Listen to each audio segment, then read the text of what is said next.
How to get a man to approach you within seconds using only 2 body parts. One of your issues is when you go out, men don't approach you. Why are there so many single women out here that are struggling to find a man?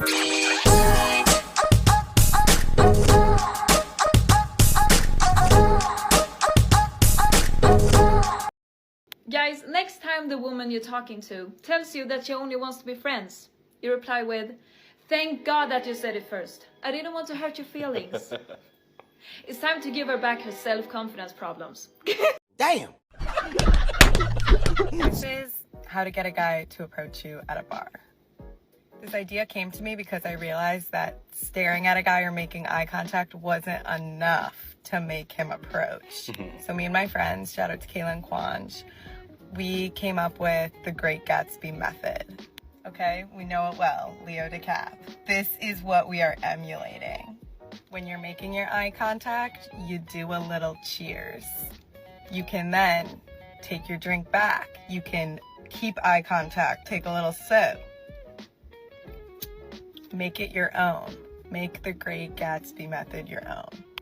And why we like it is because it's more than staring. It's like an action. It's addressing this person directly, but it's not quite as aggressive as like a come here. Not going to crap on it. It is a very good way to break the ice and initiate further interaction from the other side. It is good. It shows initiative. But here's the thing. The Great Gatsby was actually interesting to be around. He is the one who kept people entertained and not the other way around. Let me tell you something. A man's love is not enough. That might sound bad, but let me explain. I just don't think that most men are emotionally intelligent enough to love women properly. Like, I think they can feel the feelings of being in love, but actually showing that and showing up as a loving partner, I think they're lacking in that department, which is why I need more than just your love. I need something tangible, something concrete, something valuable, something that makes my life easier, because just you loving me and the way that most men express love, like, that's not enough. Unless, your love language is gift giving, then that might be enough. She could have saved us, the men that she had been with, and herself, a lot of time if she had just told us up front that she was a harlot. There are a lot of men out there who don't mind paying. That being said, this woman has never known what is love. Probably grew up in a single mother household where she was told that receiving checks is love. Anyways, this is the modern Western woman in a nutshell. At the end of the day, life is a choice.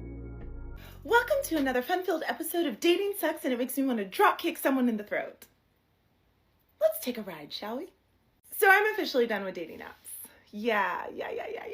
I am convinced that dating apps are a form of mental abuse. You will not convince me otherwise. I believe it's a form of mental abuse created by the narcissist of all narcissists who is getting some kind of sick pleasure and joy out of inflicting deep emotional and mental trauma on us all. So what was the final straw? I'm so glad you asked. I did not, but okay, go on ahead. Tell us what was the final straw that broke the hose back. Sorry, the camel's back. The final straw for me was when I matched with a guy on Hinge and we had been talking back and forth, and then we finally exchanged numbers, and then he sent me, not hey, how are you? Not hey, it's so-and-so from Hinge. No. He sent me a video of him pleasuring himself. Damn! But then it was really sweet because he was like thinking of you. First of all, the only reason why she matched with that man and was willing to exchange numbers with him is because he was a Chad or a Tyrone. He checked all of her boxes, appearance-wise.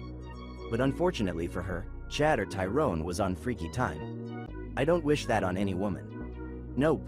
I'm lying. That's exactly the kind of men these women deserve. Story. Hey, man, come here. Pro tip. If a woman has not asked for nor consented to, let's say, the advertisement of your nether regions, she doesn't want it. She don't want it! Like, I really need someone to tell me what's wrong with the men. Because this shit ain't right. And I get it. The women are probably fucked up too, but I don't date them, so I can't speak to that.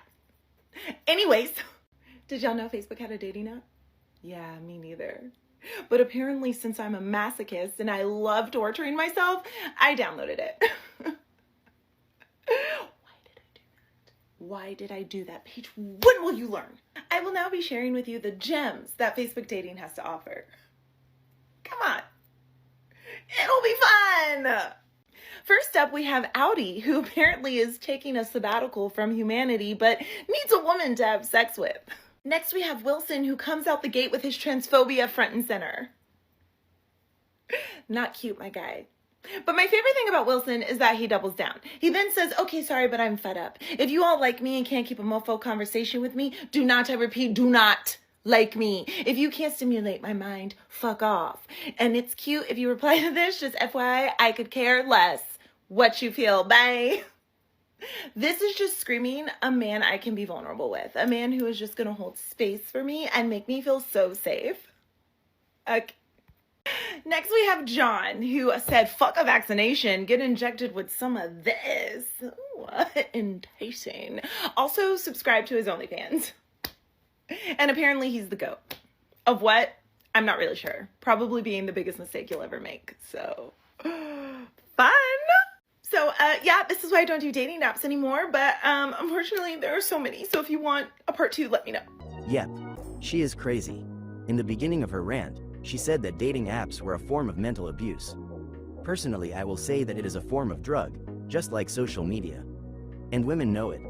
Most women are on dating apps just for the free attention and validation. And unfortunately, most things that gives you satisfaction without you having to put in the work also have the tendency to mess you up. She is fairly attractive, but it also looks like she is in her early 30s. She probably had a lot of success with men in her younger years, and she failed to secure a husband. She used her best years to have fun and to be worshipped by simps. But now, all she has seen it is the opportunity for a one-night stand or a booty call. Either way, women brought it on themselves. You know that guy that's going viral around suggesting that some women are going to have to settle? Oh. What I'm also realizing is a lot of women have been thinking about marrying other women. Just on some romanticizing the friendship, like a life partner, someone that can carry their weight even if they wanted to have kids. And they can like link up and have their physical needs met in other way if they don't choose to scissor amongst themselves. So anyway, women are doing well. And what's also interesting is that the matriarchy is rising, evident by the women that are choosing to maintain the power and their personal growth through partnerships that are better aligned with them. And as a result, they're considering marrying amongst themselves. And technically, there is a tradition within Africa where it's matrilineal and also matriarchal, and the women marry other women to maintain the wealth and the power dynamic.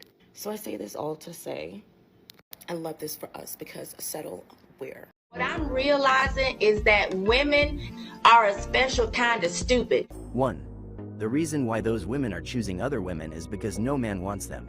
2. Those nebulous matriarchal African tribes that they love to talk about, not only are they few and far between, but they are taken care of by the country's government because of some UNBS nonsense, as far as I know.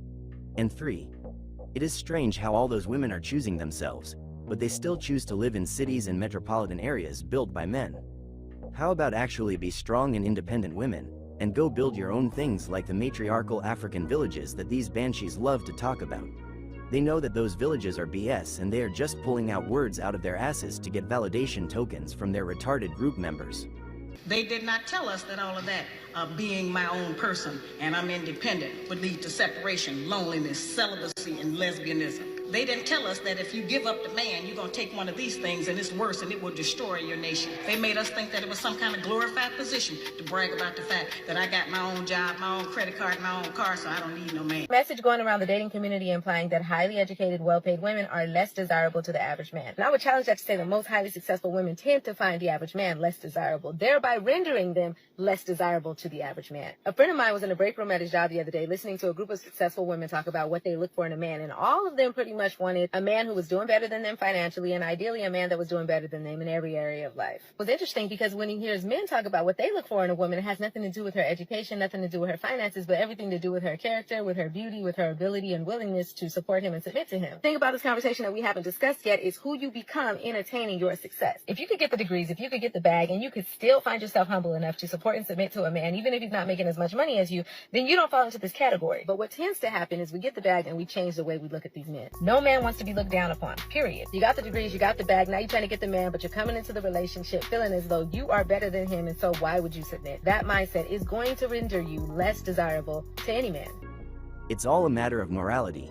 Men have made the world relatively safe, and women are starting to run their mouths. And not only that, women know that most men are still willing to protect them regardless of how disrespectful, ungrateful, and inconsiderate they are. But again, at the end of the day, life is a choice. Thanks for watching. Peace.